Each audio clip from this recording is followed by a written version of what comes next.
একটা গ্রামে থাকত এক দুষ্টু ছাগলের ছানা। নাম ছিল টুনটুনি।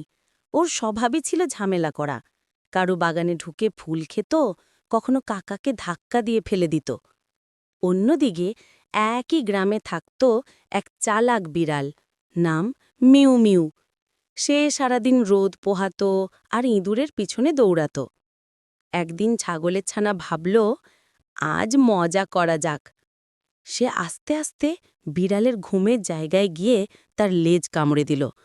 মিউ মিউ ঘুম ভাঙতে চিৎকার করে বলল, আরে ভূত ভূত! কিন্তু দেখল টুনটুনি হেসে গড়াগড়ি খাচ্ছে। বিড়ালও তো চুপ করে থাকার নয়। সে টুনটুনির সামনে একটা বালতির দুধ রেখে দিল। ছাগলটা দৌড়ে গিয়ে ঝটপট দুধ খেতে শুরু করল, কিন্তু ও বুঝতেই পারেনি যে বালতির নিচে কাদামাটি। দুধ শেষ হতেই বালতিসহ ধপ করে পড়ে গেল কাদায়। বিড়াল মিউ মিউ হাততালি দিয়ে বলল, দুষ্টু হলে এমনই হয়। আর ছাগলের ছানা মাথা থেকে শিং পর্যন্ত কাদা মেখে হেসেই বলল, ঠিক আছে, আজ থেকে আর তোমাকে বিরক্ত করব না, তবে কাল থেকে আবার নতুন কিছু ভাবব।